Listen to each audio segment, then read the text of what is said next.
Welcome students, business study में आज हमारा टॉपिक है ट्रेड और एक्सिलरीज टू ट्रेड।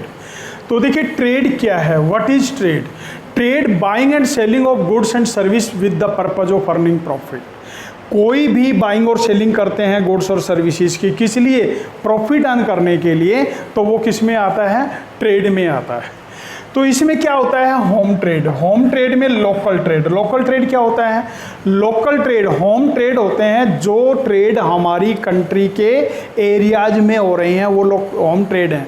तो उसमें सबसे पहला आता है लोकल ट्रेड। लोकल ट्रेड क्या होता है, जो विलेजेस हैं, टाउन्स हैं, डिस्ट्रिक्ट्स के अंदर जो ट्रेड हो रहे हैं वो लोकल ट्रेड में आते हैं। स्टेट ट्रेड, स्टेट लेवल पर, जैसे हरियाणा के अंदर जो ट्रेडिंग हो रही है वो स्टेट लेवल ट्रेड हो गया, तो स्टेट ट्रेड में आता है। इंटरस्टेट, एक स्टेट से दूसरे स्टेट के बीच जो ट्रेड होते हैं वो इंटरस्टेट में आते हैं, जैसे हरियाणा से पंजाब, हरियाणा से राजस्थान, हरियाणा से उत्तर प्रदेश, ये किस में आते हैं, इंटरस्टेट में आते हैं। इसके बाद होलसेल ट्रेड। होलसेल ट्रेड क्या होता है, होलसेल ट्रेड में प्रोड्यूसर से लार्ज क्वांटिटी में माल परचेज किया जाता है और रिटेलर को स्मॉल क्वांटिटी में माल सेल्स किया जाता है, ठीक है। और रिटेल ट्रेड, होलसेलर से गुड्स परचेज किया जाता है और जो अल्टीमेट कंज्यूमर्स होते हैं उनको जो गुड्स है वो सोल्ड किया जाता है। इसके बाद फॉरेन ट्रेड क्या आता है, जो हमारे देश से दूसरे देश के बीच जो ट्रेड हो रहे हैं वो किस में आते हैं, वो फॉरेन ट्रेड में आते हैं। तो फॉरेन ट्रेड में इंपोर्ट ट्रेड। इंपोर्ट में क्या आता है, इंपोर्ट में आता है कि दूसरी कंट्री से हमने कोई माल मंगवाया है हमारे देश में, जैसे सपोज कीजिए कोई भी प्रोडक्ट जापान से इंडिया में आ रहा है, इंग्लैंड से इंडिया में आ रहा है, रूसिया से इंडिया में आ रहा है, तो उसको हम क्या बोलेंगे, इंपोर्ट ट्रेड बोलेंगे। एक्सपोर्ट ट्रेड है कि इंडिया अपना प्रोडक्ट किसी दूसरी कंट्री को भेज रहा है, उसको हम क्या बोलेंगे, एक्सपोर्ट बोलेंगे।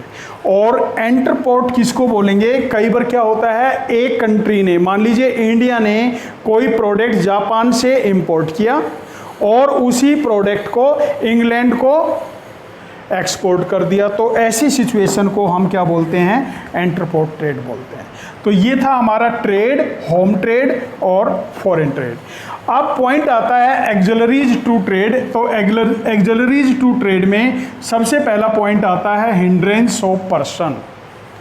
अब देखिए हिंड्रेंस ऑफ पर्सन में क्या आता है कि जो प्रोड्यूसर होते हैं वो कम होते हैं, जो कंज्यूमर्स होते हैं, जो कस्टमर होते हैं वो काफ़ी बड़ी क्वांटिटी में होते हैं। अब जो सारे कंज्यूमर्स हैं वो प्रोड्यूसर तक नहीं पहुंच पाते, क्योंकि प्रोड्यूसर का प्लेस कहीं है, कंज्यूमर्स का प्लेस कहीं है। तो इनमें मिडल मैन आ जाते हैं, एजेंट, होलसेल, रिटेलर, जिनके माध्यम से जो प्रोड्यूसर है वो कंज्यूमर्स तक माल इजीली जो है वो अवेलेबल करवा देता है। तो जो मिडल मैन है, इस प्रकार की जो हिंड्रेंस क्रिएट होती है उसको पूरा करते हैं, प्लेस। अब देखिए गुड्स का प्रोडक्शन हुआ मुंबई में, उसका कंजम्पशन हो रहा है रेवाड़ी में, तो मुंबई, जो रेवाड़ी का कस्टमर है वो तो मुंबई नहीं जाएगा, तो ट्रांसपोर्टेशन की हेल्प से उस गुड्स को अवेलेबल करवाया जाएगा रेवाड़ी में। तो जो हमारी प्लेस की हिंड्रेंस है वो किसके द्वारा पूरी की जाती है, ट्रांसपोर्टेशन के द्वारा पूरी की जाती है। टाइम, अब देखिए जो विंटर सीजन के प्रोडक्ट हैं वो अब तैयार हो गए, उनका प्रोडक्शन अब हो रहा है, तो सेल्स तो वो कब होंगे, विंटर सीजन में सेल्स होंगे। तो तब तक के लिए हम उस प्रोडक्ट को कहाँ स्टोर करें, तो वेयर हाउस जो है वो हमारी हेल्प करते हैं। वेयर हाउस में गोडाउन्स जो हैं उनमें हम अपने प्रोडक्ट को स्टोर कर देते हैं और जिस समय उनकी रिक्वायरमेंट होती है उस समय उस प्रोडक्ट को वेयर हाउस से निकाल लेते हैं। तो इस प्रकार की जो प्रॉब्लम आती है, हिंड्रेंस आती है, वो वेयर हाउस के द्वारा पूरी की जाती है। इसके बाद रिस्क। अब देखिए बिजनेस में रिस्क इन्वॉल्व होते हैं, क्योंकि बिजनेस फ्यूचर पे डिपेंड करता है, फ्यूचर अनसर्टेन है, फ्यूचर के बारे में हम कुछ नहीं कह सकते। अगर बिजनेस में प्रॉफिट होगा, कई बार बिजनेस में प्रॉफिट होने की बजाय लॉस भी हो सकते हैं। क्यों? क्योंकि बिजनेस फैशनेबल जो आइटम होते हैं उनमें डीलिंग करता है, और जो फैशनेबल आइटम है पता नहीं कब ऑब्सोल्यूट हो जाएं, जिससे बिजनेस में लॉस होता है, तो बिजनेस क्या करता है, अपने प्रोडक्ट का इंश्योरेंस करा देता है जिससे कि उस रिस्क से बचा जा सके। तो जो इंश्योरेंस है जो हमारी रिस्क की हिंड्रेंस है उसको पूरा करता है।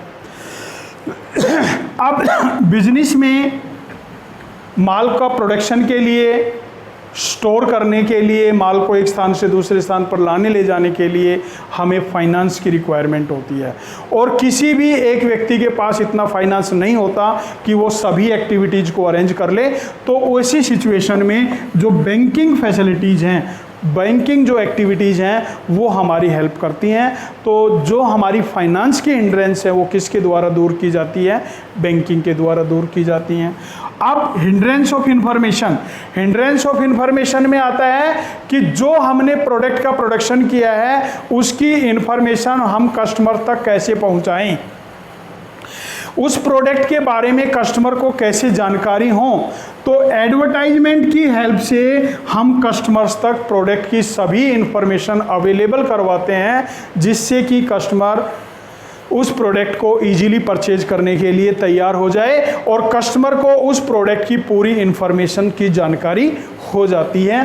तो इस प्रकार जो भी हिंड्रेंस, पर्सन की हिंड्रेंस है, प्लेस की हिंड्रेंस है, टाइम हिंड्रेंस है, रिस्क, फाइनेंस और इंफॉर्मेशन की हिंड्रेंस है, ये हमारे middleman, transportation, warehouse, insurance company, banking और जो एडवर्टाइजमेंट है इनके द्वारा पूरी की जाती हैं। ओके।